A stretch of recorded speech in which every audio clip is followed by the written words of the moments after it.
GSRC's premier historic multi-class series is back with another season of action-packed racing, and the season opening venue couldn't be more fitting than this.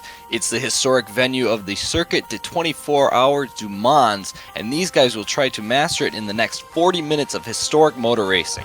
Last season saw Justin Albrecht return to old glories by beating out Fabian Gerber by just 15 points in the GTOs. However, it was even closer between the victorious Joni Hagner and second place Phil Lake, who will come out on top this historic spectacle. Join us now and find it out as we get ready to watch round 1 of Kamel GT Championship live here on the Global Sim Racing channel. Hi, my name is Dawson Brock, and joining me just a little bit later will be Stefan Schlacker. Turning the knobs, pushing the buttons behind the scenes is our director, Amjad Yaman, and he'll be using cameras provided by the great Dougie Beard. Today we get to watch an amazing race, but to give you an idea of what it's like to race around this historic track, let's send you down to a lap guide.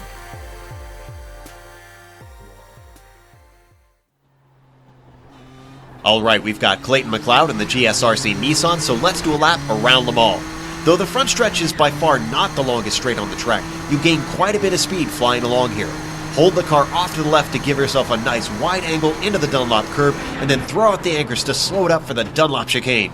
Be careful with the sleeping policemen at the apexes because they can damage the car. Over the hill, we dive under the Dunlop bridge and then plunge down into the Chapel rundown. That leads directly into the Forest S's where the line is all important.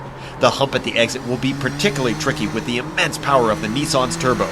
Then there's Tertre de Rouge, which goes by lightning fast in this car. It's no less critical to your lap time because it takes you onto the long Mulsanne straight. But this straight has been broken up by a pair of chicanes. First is the Forza chicane, which requires some great bravery on the brakes to send the car in quickly. Hug tight to the middle apex and then try not to spin the tires getting back to the power. Not much to see until the Michelin chicane, which is the same as the Forza chicane, but mirrored. Same approach, try to carry speed into the first apex, get the car set up in the middle, and then press the gas as gently as you please to keep that turbo from looping you around. That'll then take us to the Mulsanne corner. With all the downforce on the Nissan, you can wait until astonishingly late to get on the binders. Even still, the car is not much use in the gravel, so take care to be tidy through here. Being able to confidently get to the power off the corner is very important, since you won't be braking until Indianapolis. You'll need a big lift for the kink, hold the car off to the right, and then try to safely slow it down for this treacherous bend. Switch sides quickly because Arnage comes up fast. This is one of the slowest corners of the track and embarrassingly easy to loop the car in these lower gears. Smooth throttle application will be very important. Finally, there's the Porsche curves. They start with a scary fast entry, but be sure to hug the inside to set up for bridge. Be brave and keep your foot in it, just don't clout the big blue wall to the outside. Lift as you transition into karting and continue to bleed off speed as the corners get tighter. Take care not to drift too wide in the left-hander or you can get a slowdown penalty. After that, you're flat out through Maison Blanche, and then you get a short breather to get ready for the Ford chicane. It's tempting to take the car in too fast through this first part, but you've got to keep it planted to set up properly for the second part. Don't take too much curb to keep from damaging the car, and then be sure to nail your exit to keep your momentum up on the pit straight. As we cross the line, we've now finished the lap around Le Mans. Joe Peak, the track guide master, talks you a lap around the historic venue of Le Mans. Justin Albrecht doing exactly what Joe Peak just did, well, just without the talking. He is now coming up to the Porsche curves. He's also leading your field right now in qualifying, just about over a minute to go in qualifying. Fabian Gerber right now second behind Bycroft, 1.5 seconds behind, so there's half a second between second and third place. And then it's getting closer and closer until we get to 13th place, which is to Pablo Suarez right now, 7.1 seconds behind Justin Albrecht in the GTPs.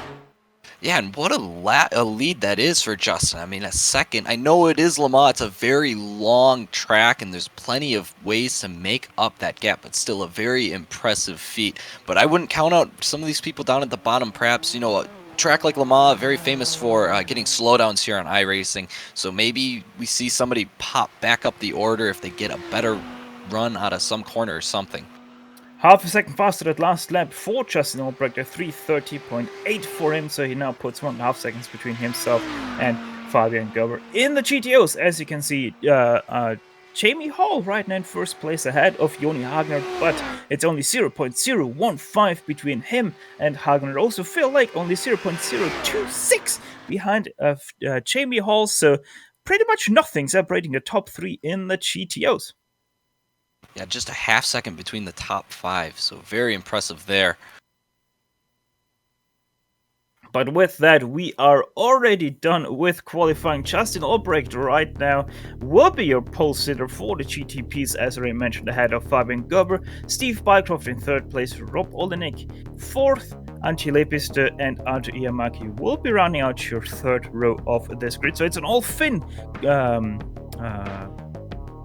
row there for the GTPs. Roman Pawlowski, after racing in the Lotus 49s, he's also taking on the GTPs. Linus Technow joins us for another season here in the GTPs. In 8th place, he will line up. John Atkins, 9th place, goes to him. Martin Krejcik sneaks out with the last spot in the top 10 ahead of Dustin Herruda for 11th. Mickey Kulinich, after a dismal, interesting performance in the Lotus 49s, he finds himself in 12th place. Pablo Suarez, as before mentioned, he's rounding out your 13-car grid in the GTPs. Jamie Hall is going to take the pole spot. He's going to start in row 7 along with Pablo. But then we go Joni Hagner going to start out row 8. Philip Lake, Dennis Neidhart 17th. Ove Trengried, Daniel Sidaro on row 10, Michael Hunt in 20th. Then we keep going back to row 11, Reed Miller and Franco Scuri is going to start 21 and 22nd. Luis Emerton, row 12, along with Joseph Erlbach, Tobias Sagner, Rafael Semprich, Jonathan Masuno, and that rounds out your grid. Then we have Mick Carr, Fabian Youngbluth, and Giacomo Ponti going to finish out the grid just with no qualifying times here, so we'll see if they make the grid. Yeah, Fabian Youngbluth doing the same thing that I did, jumping from DJFX straight into this broadcasted race. Quite interesting change for him. Not so much in pace, but much more in driving styles. Now, since we are in the new whole season of iRacing, let's have a quick look at those race details for this series, because a little bit changed there as well. Not in the length, this is still a 40-minute race. Obviously, it's round 1 of the 12th season race. Open setups as always, same with no free repair, but that last row, that's very important. Incident limit for the first time in Kamel GT, we have one. It always was unlimited. This time though, standard 17 incidents to the penalty, a stop and go penalty as always, and then straight to a 25 incident DQ limit. And it might cause a little bit of mayhem if these guys forget that they don't have an unlimited incident limit anymore. Yeah, and in a 40-minute race, it's really hard to rack up a ton of incidents and keep your car clean, especially around a track like Le Mans. But there are plenty of areas here where you can get an off-track. The Porsche curves is probably the one that comes to mind for me personally.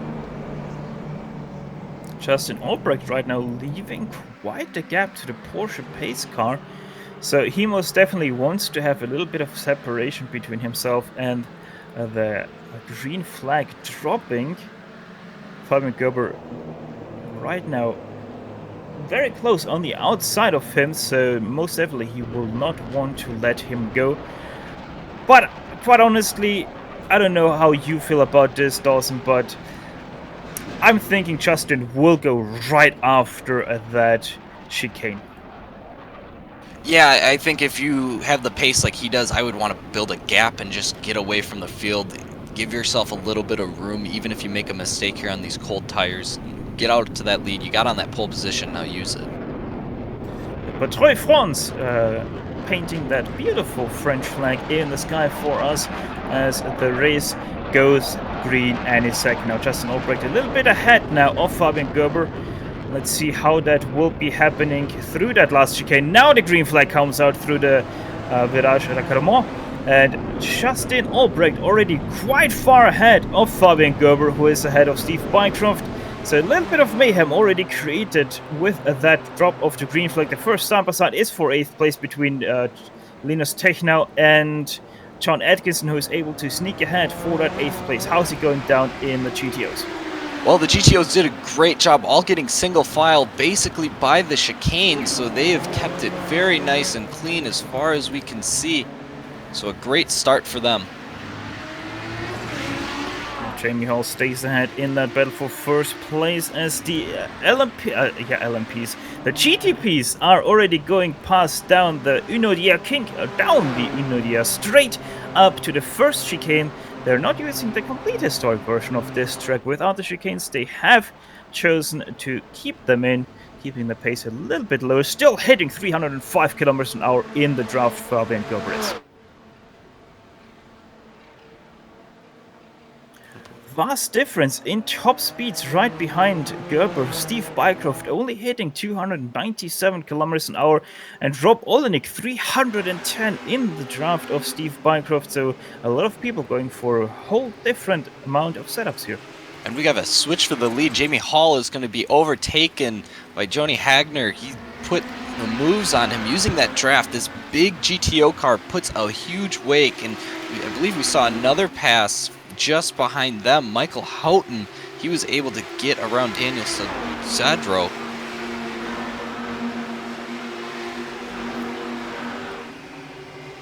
Into the second, or up to the second chicane they come. Here comes Jamie Hall back on Joni Hagner, getting a little bit close there for that first place, but he is past. Phil Lake decides to stay back in that battle for third place. So now the Dirty Talk driver back in first with the Glacier driver in second. Another Dirty Talk in third with Michael Houghton in fourth, who is also Dirty Talk racer.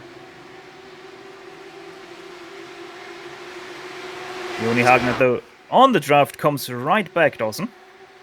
I'm going to try and go into this corner here deep. Make sure you don't get too aggressive on the brakes. There's a huge sand trap there. I know if anybody's spent too much time around this track, they've spent plenty of time, but he does a great job making sure he hits his braking mark and gets back on the gas. And here now comes the draft back once again for Jamie Hall. Obviously, put a brick behind a brick, and that second brick will get quite some draft, as you can see right here. Jamie Hall drafting past even before the Toyota hybrid sign, as Joni Hagner are now once again in second place. Phil Lake not able to do anything there, and just biding his time there a little bit, not missing much in the GTPs. Justin Albrecht hasn't really streaked away from Fabian Gerber as they now hit the Porsche curves for the very first time over the bridge. Turns they go, karting S's now. They go through a long right-hander followed by a long left-hander that is also very, very off cambered. And yeah, once again, Justin Albrecht streaking away a little bit, takes quite some wide entrance there into that first chicane, the fourth chicane that is. And that is already the first lap for these GTPs done.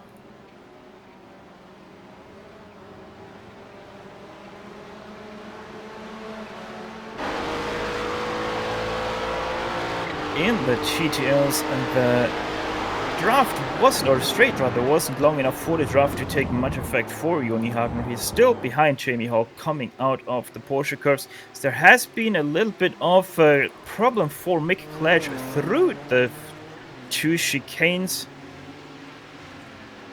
He is part of the GTP program, just takes too much curb, spins himself out. Not much of a deal there for him, as now the GTOs come through for the first time in a racing speed. Starting to see more of a gap here in these GTOs as they spread out slowly, so I don't expect there to be as much passing as we saw the first time back down the backstretch. We'll see, maybe up in our lead we might see another switch.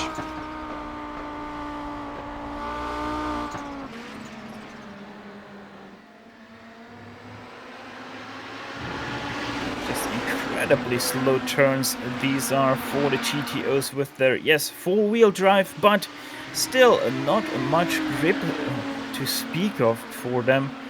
Really have to fight the car, have to find the understeer to go through them, as once again they go on the Unodia straight for the second time in this race. By the way, we have already nearly 10 minutes worth of racing done. Hagner gonna make the move. Going deep, gets the pass done, and nothing Jamie Hall can do. A little bit of a blink there from Joni Hagner. Once again, he is going to be challenged by the draft of Jamie Hall. I don't think he can do much about that, and it's really going to be the story of this race for these GTOs. It's also why they will probably keep quite close to each other unless they make some mistakes.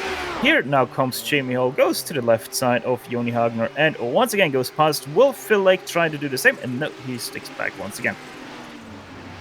And this reminds me a lot of, we've seen plenty of broadcasts on this channel where Skip Barber's at places like Bathurst, where it's kind of the same thing. You're stuck there, and it's just an exchange game as the race goes on. As long as they're close, you're going to see passes going back and forth. We're gonna get another one. Jamie Hall's going to get overtaken. Hagner going to make the move once again. And once again, after the 90-degree corner, a long straight comes, which is technically Mulsanne straight. Jamie Hall now coming up to the draft zone that is this straight. And look at how much he's gaining already, about 15 kilometers faster than Joni Hagner down the straight. This time it's not as early completed with the draft, but the pass still gets completed before the Indianapolis corner. However, in the GTPs we also have a little bit of a development as the top threes are starting to close into each other. Sorry, that's third and down, third, fourth, and fifth, as the top two are starting to run away in the form of Justin Albrecht and Fabian Gober. And we talked about the Audis having plenty of a wake and there being a huge draft. These cars have a massive one as well. They're very light cars, and with that massive wing, just this interesting body style that I really love. I've driven it multiple times, and there's plenty of a draft as well in this car. It's just a little bit harder to make that pass happen. These straightaways a lot shorter with how fast these cars go. Well, one thing we have to clear up with that, yes, the draft is massive, and that doesn't mean necessarily that the draft is effective for these guys. In fact, for GTPs, the GTP draft itself is quite long. We're talking here about 2.5 seconds, but it's very ineffective because of these extremely big turbos these cars have. So really, the draft isn't much of a benefit, as we see here, for example, Steve Bycroft, how little he is closing in on Rob Olenek, and once again, he just can't make that pass happen for himself into the first chicane. However, if you're a GTO driving behind a GTP, the draft is so massive that as a GTO, you could actually overtake a GTP back on the straight that's long enough, like, for example, we have here at Le Mans. That's crazy to think about, isn't it? I mean, the massive speed difference that these two cars have, and that just being that powerful. See Bycroft maybe going to take a look, but probably not just going to keep it in. Now, you talked about that turbo, these cars, very interesting. One of the things that a driver has the job of doing is how hard you can get the power down without getting that wheel spin. Wheel spin is very prevalent in these cars. Obviously, these drivers doing a great job of preventing that as much as they can. Let's look at that shot. What an amazing shot there. Dougie Beard doing his best work. Yeah, I do not want to know how he got into that position to mount that camera. But yeah, that's our 00 camera for obvious reasons named like that, as Steve Bycroft still tries to chase down Rob Olenek, just to pretty much no avail. Anti-Lepister, also a driver that normally is quite a lot higher up, as that is quite direct for our GTO field. What happened there? That start between Neidhart and Reed Miller.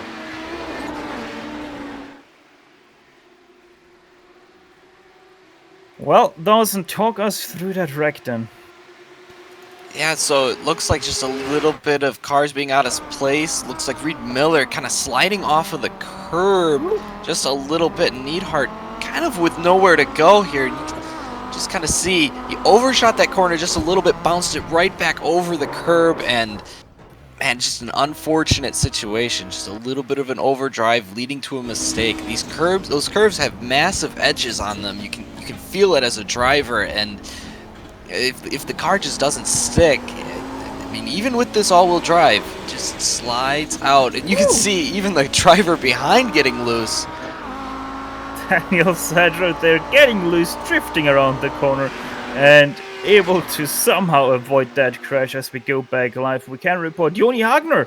For the first time, he is overtaking Jamie Hall, and Phil Lake nearly coming with a double draft and thinks about overtaking his teammate. Sticks behind though. So Joni Hagner now, for the first time, he will be leading a lap in this motor race because he has overtaken down into Indianapolis. Still, 4 cars are covered by pretty much a blank. Hagner, Hall, Lake, and Houghton. Houghton, a little bit of a wild card in this race, I would say. Number 14 car there. He's also a Dirty Talk driver, even though he does race in a little bit of a different livery to the others. He started in 22nd overall. He gained 4 positions, so and that is except for cars. So he gained 3 positions in class, as we have another wreck, it seems. Who is that? Steve Bycroft, and he is That's just right by the kink. That's an odd crash there. Yeah, that is just what sometimes the Ted Rouge can do to you. Little bit of oversteer there. Doesn't really get the car turned too much on the front. The rear really wants to do it though. And yeah, just overcorrects a little bit. Right into the wall he goes, and that's one heavy impact for him. Damaging his car too much means he is out of this. Out of this also, Joni Hagner now in 4th place. What happened to him? Oh, out of the Porsche curves, too much of a slide, goes all the way over the curb, gets himself a slowdown penalty, has to serve it before the 4th chicane, and thus he is now in 4th place at the end of this train. Another slowdown for Hagner. No. This could be very devastating. I mean, we talked about how important the draft is for these cars, and now that it looks like that gap is going to be too big, he might walk backwards from the lead pack. And Youngblood right now attacking Martin Krejcik for 9th place in the GTPs. Down into Mulsanne corner, side by side they go into Mulsanne corner. That's gonna be quite an easy pass in the end for Youngblood, as Martin Krejcik doesn't really hit his braking zone and goes a little bit wide. Yeah, Youngblood didn't put down a qualifying time. You know, we mentioned he hopped right from DGFX into this race. So adjusting well now, gonna slowly maybe work his way up here. Well, we're almost halfway through this race. And the battle is on between the Dirty Talk drivers. Jamie Hall has overtaken Philip Lake once again for that 1st place. Michael Houghton now the 3rd car, sitting just there in behind those 2 guys fighting it out for 1st.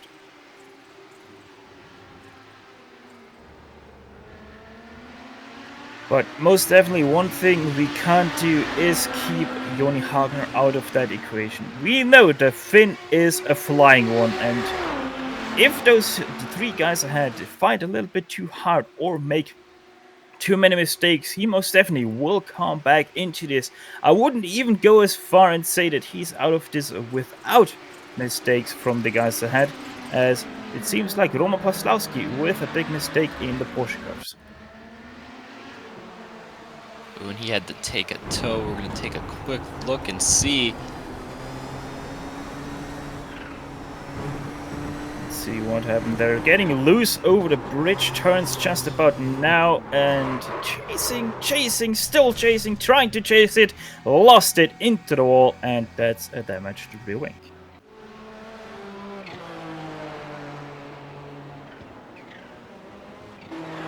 That's just how it sometimes sadly goes for you in the GTP. Very hard car to catch once it's loose, especially through turns like the Porsche curves. As Linus Technow now with a mistake through Dunlop corner. Let's see what happened there, Dawson. It looks like he just got on the brakes just a little too late. Maybe the brake bias a little too far to the rear, and the car just spins around on him. again, that's another really tough place. You can easily overbreak it going up into that uphill, especially at nighttime here at Le Mans. So look, we got a battle between the teammates, Hall and Lake. Suppose they'll be nice to each other here for a while at least, as Jamie Hall getting right up to the edge of that curb.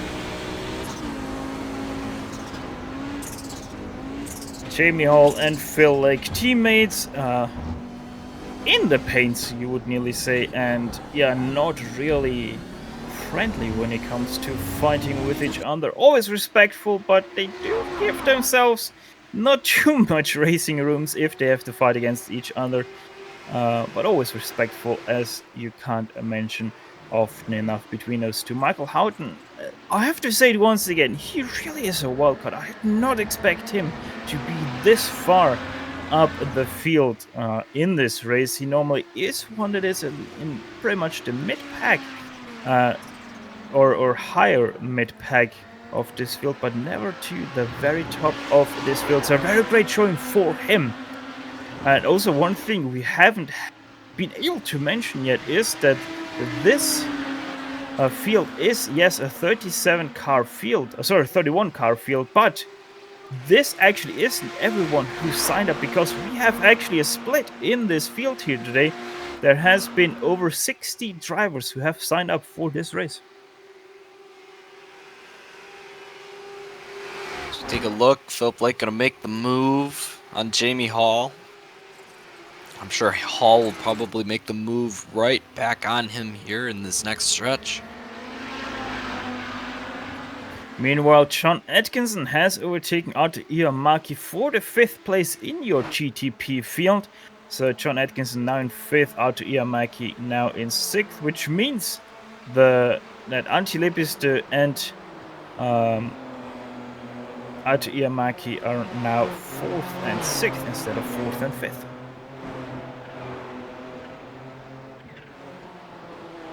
Justin Albrecht in the very top of your GTP standings, still staying strong ahead of Fabian Gover. There's now about 3.5 seconds between the two, and then another 7 seconds back to Rob Olenek in 3rd place. So these guys are really stretching out ahead of Rob Olenek, who's also starting to stretch out a little bit ahead of Antti Lepistö. There's now about 3 seconds between those two.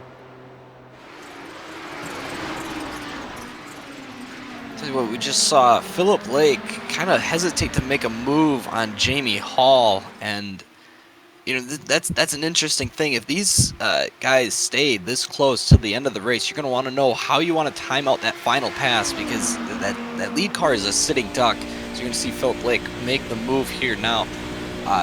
Interesting, maybe a later on strategy for that final lap, waiting till this stretch to make that pass, as it being the last opportunity will probably get you a win. Yeah, probably being ahead out of Indianapolis will most definitely do the trick for you, as long as you can keep it clean through the last sector of this track. Feel like doing that right now, as he has taken over the lead from Jamie Hall, as Michael Houghton still keeping up with these guys, but he's losing a touch ever so slightly, showing that he is up to pace to these guys, but not as consistent yet as his two teammates. Joni Hagner, in the meantime, he's about 4 seconds behind Houghton, and if Houghton starts to lose the two top guys a little bit, he might help Hagner jump that bridge between himself and Jamie Hall. You know, I like Houghton's position here. He's just kind of been sitting back, watching the action happen, and I mean, a 3rd place, like you said, a mid-pack car usually, but a great way to start out this season as he's going. Maybe not count him out. What if he's just kind of sitting back there? It looks like he's going to make a pass here on the front stretch, as Jamie Hall has had a slowdown. And we saw what that did to Joni Hagner and how that just took him out of the picture. Now Jamie Hall having to do the same thing. Yeah, for Joni Hagner it was 2 slowdowns, so Jamie Hall still very lucky to only have 1. But yeah, this really opened up the gap between Houch now in second place and Phil Lake in first. 1.1 seconds between those two, a second between Houghton and Hall, and then we have about 2.8 seconds down to Joni Hagner. His lap was 6/10 slower than the one from Houghton, as we now go up to 4th place in the GTPs, and Sean Atkinson on a roll. He overtook Antti Lepistö. 2 fins in 2 laps. That's quite a feast. Yeah, doing a great job making moves.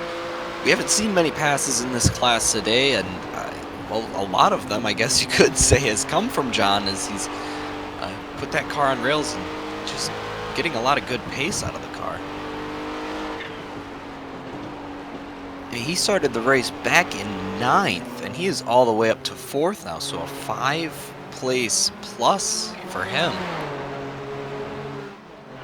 8th place in the GTOs is right now hotly contested. That's between Reed Miller, Sergio Buscemi, and Giacomo Ponte. So a 3-car train between those for that 8th place in the class. Behind them, Ove Trengeret, the winner of the Lotus 49 race, continuing his struggling form in the Kamel GT series. We look a dive in. Boy, Ponte making a big move. I didn't think he was close enough to make the pass, but now battling with Reed Miller side by side, and he's just gonna give it back. Probably wait until the after the next turn. Not 100% sure why why Reed Miller did find it there. It's faster to just let him by if he is on the inside of the first turn. Either way, they're once again slowing down for Mulsanne. Giacomo a little bit late on the brakes, keeps it out of the rear of Reed Miller though. And now Reed Miller back to Sergio Buscemi's back. Houchen is now once again in 3rd place of the lead pack. Jamie Hall did overtake him once again. Phil Lake still in 1st place, but they are once again covered by just a blanket. Boy, just at the start of this current lap, we saw Hall get the slowdown, but he was able to close back up using the draft to close the gap between him and his teammate. So no worries from him. Is he going to make a move here coming into the corner? Yes, sir. A little bit late into it though, slows him right up out of the exit. Jamie Hall very offline right now. Has to really slow down not to hit that safer barrier on the outside of the bridge turns. Phil Lake still behind Michael Houghton 3rd place. Joni Hagner 4th. Daniel Sadger right now running out to top 5 in the GTO field. And right behind him we have Lewis Emerton in 6th place. Now, if you remember Lewis Emerton from last season, then you remember, hey, that guy was driving GTP, wasn't he? And you'd be quite right in that. Lewis Emerton made the jump down to the GTOs. Quite the change of not only drive, but also in speed down to the GTOs. Yeah, 2 very different cars. I know with my little time of having to pick between the 2, I preferred the Nissan over the Audi, but completely different driving style. We'll see how he does this year. Maybe wanting to tackle a new challenge for him. Doing a great job so far. Up ahead, though, we had the pass for 2nd place between John Atkinson and Antti Lepistö. Antti Lepistö getting ahead, and then that pass getting reversed again with John Atkinson passing back Antti Lepistö down into Indianapolis corner. Quite a brief move from him. So Lepistö shuttling P4 and back now once again in P5 as if nothing ever happened.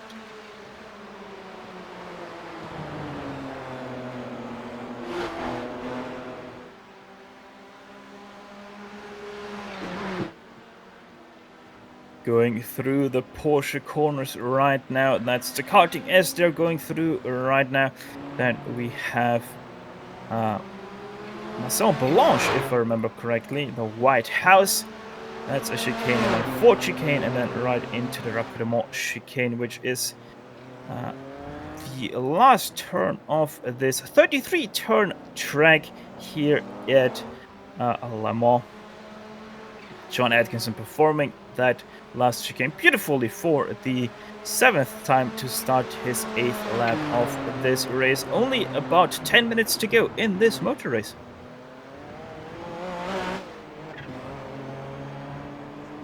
Well, rounding down a little bit, it's 10 minutes. It's actually 14 minutes to go, as you can see in the top left corner of your screen. Justin Albrecht still the leader in the GTP class ahead of Fabian Gerber. There's now 4 seconds between those two.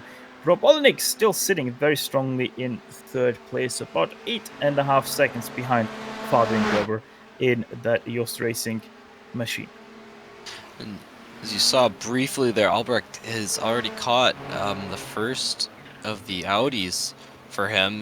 He's going to slowly start to see more and more of them. It shouldn't be too much of a problem here. Le Mans very easy on traffic, but could maybe throw a little bit of a hiccup. I doubt it. He's doing such a good job here. A 4-second lead over Fabian Gerber. Only 13 minutes to go. Hey, guess what? The GTO lead has swapped hands again. It's back to Jamie Hall ahead of Phil Lake and Michael Houghton.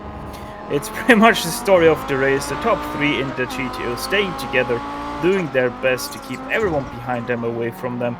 But it's not like Joni Hagner isn't closing in. He's now 5.4 seconds back. He was last lap about what is that, 4, 5 tenths faster than Phil Lake, who did lead that last lap. So yeah, Phil Lake, Joni Hagner is closing in, but will it be enough in those last 14 minutes, or rather 12 minutes now, nearly 12.5?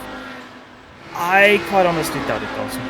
Yeah, I don't think so either, but you know, the one thing that could really bring him back is seeing the leaders battle. So I doubt. I think if they're going to play it smart, they're just going to wait until the last couple laps and then start to go at it. But if we would see them start battling right about now and really start killing those lap times, might have a chance. But I don't think it's a very good chance. I think he's going to have to wait on maybe an aggressive move later on and pick up a position, maybe with a little bit of contact or an incident of some sort. Let's see, this time around the 56.2 for Jamie Hall versus a 57.7 for Joni Hagner.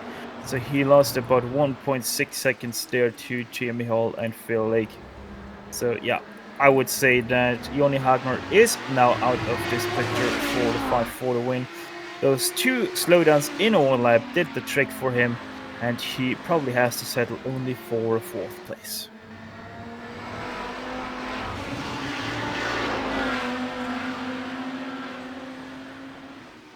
Martin Krejcik for the 8th place in the GTPs, once again under pressure of Linus Techno. They now go side by side into Porsche corner. Who will come out on top out of it? It will be Techno on the inside. Martin Krejcik once again a little bit too late on the brakes there. On the outside, going too wide to stay on pace with the guy on the inside. Has to concede his 8th place once again. Linus Techno, the next car up in a line will be Fabian Jungblut in 7th place. Sorry, only about 3.3 seconds ahead. But Fabian Jungblut, also one of the stars of this race. You can see it right there. He started 15th place because he did not put in a qualifying lap, and he is already in 7th place. So he gained 8 positions on his run in this race thus far. Say him and John Atkinson being our 2 biggest movers in this class, both putting out the race pace more than the qualifying pace, as you said for Fabian, there being no lap at all, but doing a great job so far.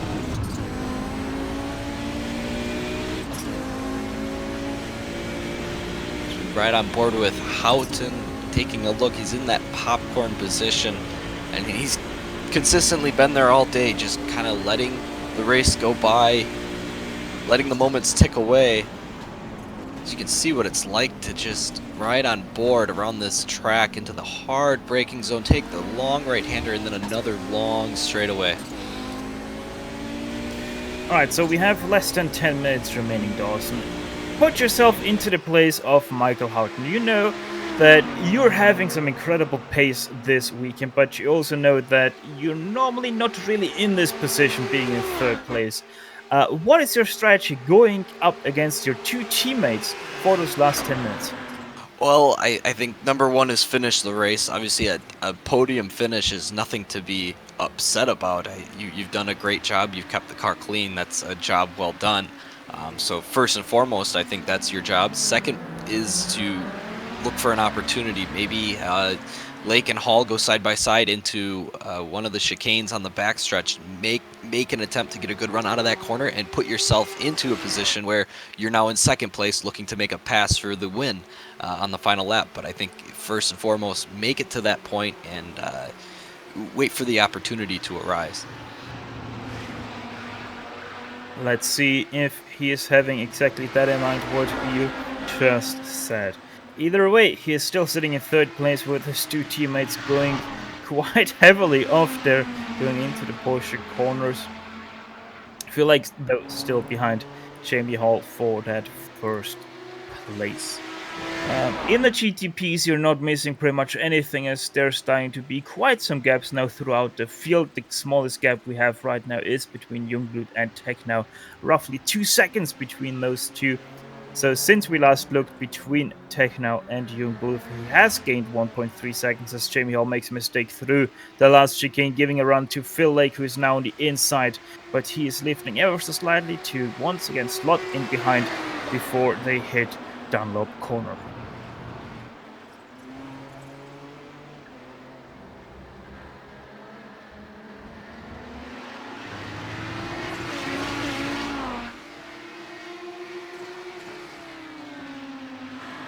Tidy through as they fight the all-wheel drive push that you get with these machines. These fast corners are really tough in this Audi.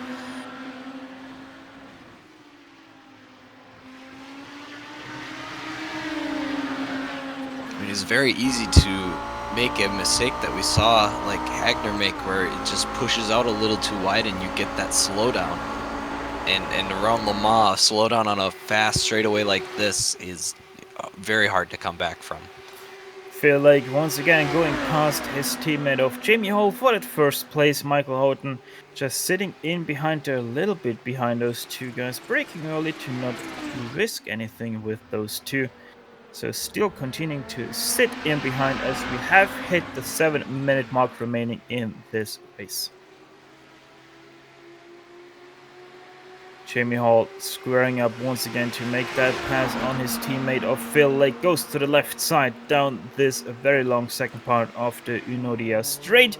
Is well past Phil Lake even before reaching the 300-meter board for that second chicane. Breaks it at roughly 150 meters. Takes pretty much all of the road available to the right side to get his best entry into the first part of the chicane. Squares off that second apex and drives off quite nicely with his four-wheel drive, as once again Phil Lake closing in on the rear of Jamie Hall. Let's see if he does something over the Unodier hump, which obviously has been flattened after the horrible accidents that Mercedes saw here in the in the late 1990s. Woo. Houghton getting really close there in that corner.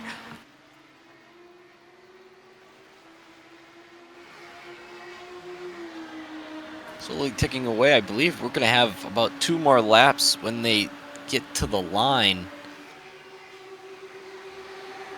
Looking at the amount of time left, I guess we got to see where Albrecht is to make sure. Well, Albrecht right now is going under the Rolex sign, coming up to Indianapolis, so he's not too far behind these three battling, as it seems like Linus Tech now finally got past Fabian Jungblut for that 7th place. And here we have the replay. Yes, we do. There we go into the replay. Already side by side. That is between the first and second chicane there. Does he do it on the brake? No, he's even well past before the braking point for that second chicane. With that, Tech now going past for 7th place, Fabian Jungblut, and now 8th. Next car, though, a little bit too far ahead, I would say, for Tech now, as that is Arto Ihamaki, but 9.9 seconds ahead of him.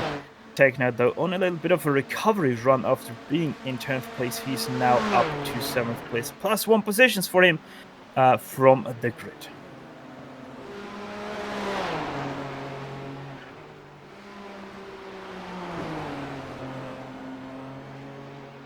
It does seem like Fabian is catching Justin. Yeah, he did catch him about 2.5 seconds in this lap, so clearly Albrecht either had a very big mistake or very unlucky traffic in this lap, as once again he's stuck behind a GTO through the Ford chicane.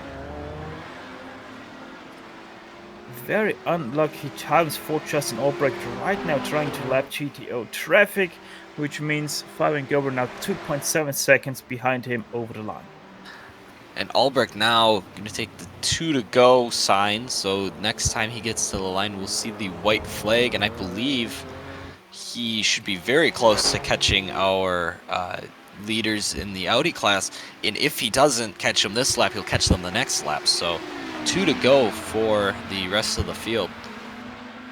Yeah, don't worry about him catching those 3. He will catch them probably even before they go up to the Mulsanne hump, or the air hump, depending on if you take the English route or the French route.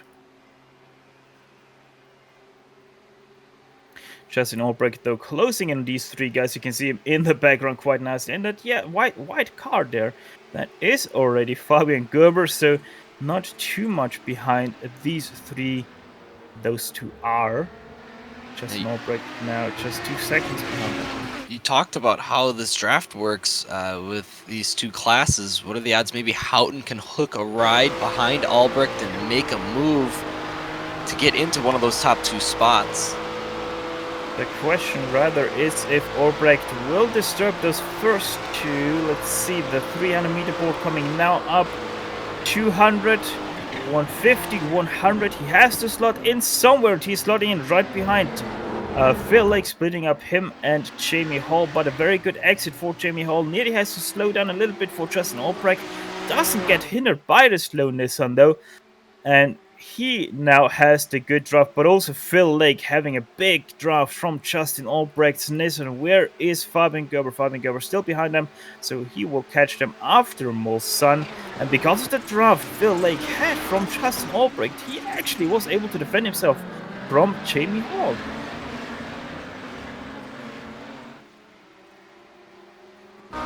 Fabian Gerber now the second power to lap these guys. Will he go to the right? Will he go to the left? Let's see where he goes. He decides on the left side, which was the wrong decision. Now he has to force it 3 wide under the Toyota bridge. No, he doesn't force it 3 wide. Waits for the pass. Jamie Hall now past Phil Lake. He now goes past those 2. And that means that Jamie Hall now in the lead ahead of Phil Lake and Michael Houghton shortly before they go into the last lap of this race.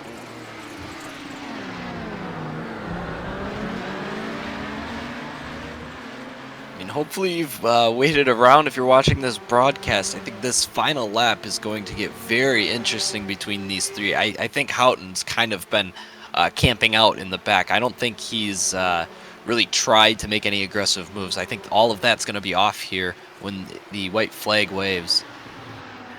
Yeah, Houghton has been, in my opinion, too quiet. I think if he gets a normal, he doesn't even need a good run. He just needs a normal run, a fairly decent run out of Ted Rouge, and he at least can take the first guy, Phil Lake, out of this race for second place, and then he just has to overtake Jamie Hall for first place and win this all. And yeah, it's gonna be interesting either way, as Justin Albrecht goes for the white flag and Fabian Gerber goes for the pit lane. Somebody hasn't put in enough fuel. Oh no, and that's gonna drop him. Boy, well, he's gonna go at least back past 8th place. Well, there are 2 possibilities right now. Either he hasn't put in enough fuel, or he has a stop-and-go penalty. No, that's not enough fuel. He stops the car for quite some time. That's not enough fuel. Let's see where he comes out. He's still stationary. He's now in 6th place. That's quite miserable performance now for him. That's not what he wanted. Linus Tech now coming in with line, so he's now 7th place. Is he even gonna drive out anymore? He's still in his car as Phil Lake now gets the run on Jamie Hall. They have dropped Michael Houghton now by about a second. Here now comes the pass from Phil Lake around the outside. He most definitely will go. Will Jamie Hall fight back? Let's see as they head up to the first chicane. And Jamie Hall gets the draft back. He's gonna go out to the right side. That will be the inside for the chicane. 300 meters, 200 meters, braking now very hard, both of them. Jamie Hall stays on the inside. Here now comes Michael Houghton from nowhere from this galaxy. Proxima Centauri is where he came from, nearly to dive into Phil Lake, but Phil Lake stays ahead in 2nd place. Rob Olenek, not a dirty talk driver, goes past. Oh, and I was hoping Houghton would maybe jump out behind one of these cars, but he hasn't. He is still staying way back. So Philip Lake will take another look at Jamie Hall.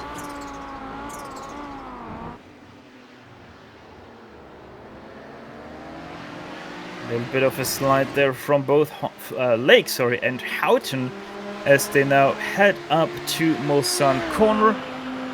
Something is happening for P2 in the GTPs, that is between Rob Olenek and John Atkinson, who is now looking at a sudden 3rd place, maybe even a 2nd place, if he can't get past Rob Olenek.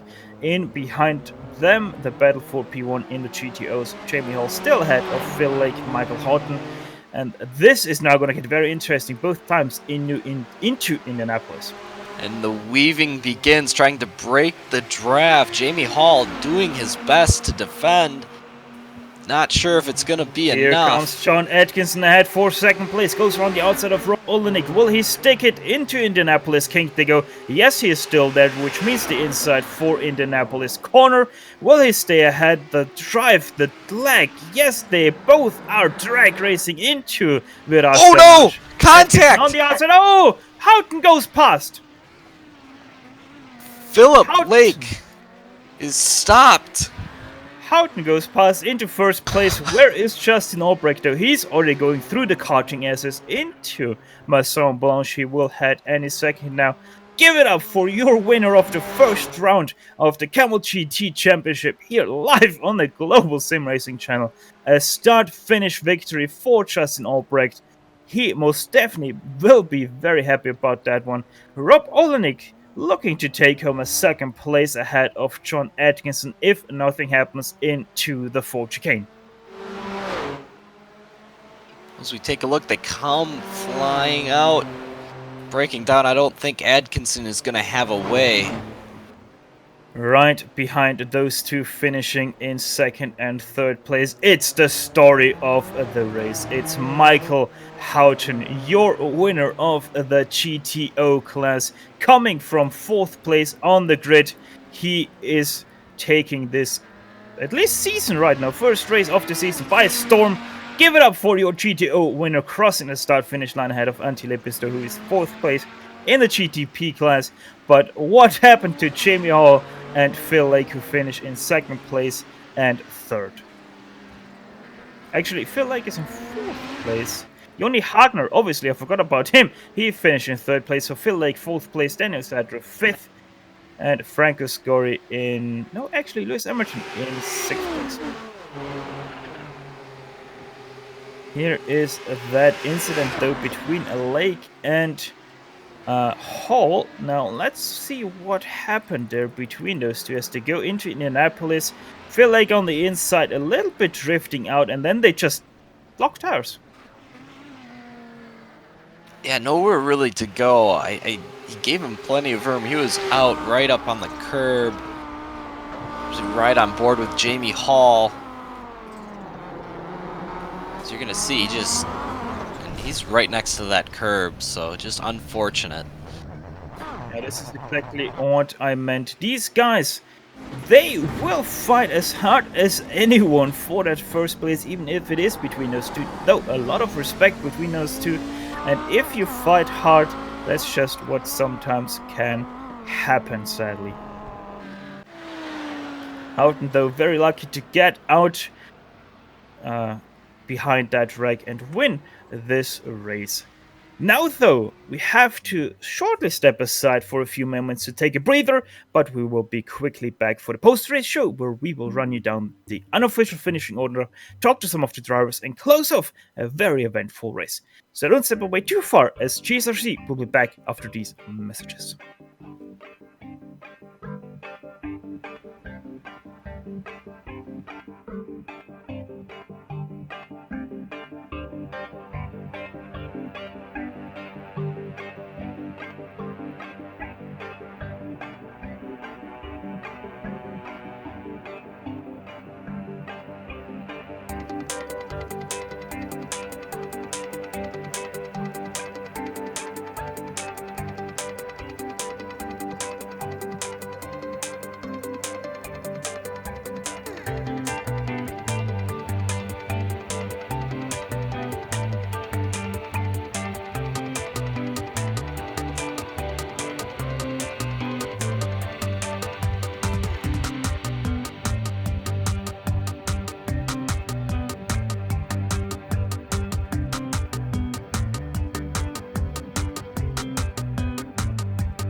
Welcome you all back to the Kamel GT post-race show, streaming to your home on the global SimRacing channel. And as we have already said before the break, Justin Albrecht with a start-finish win.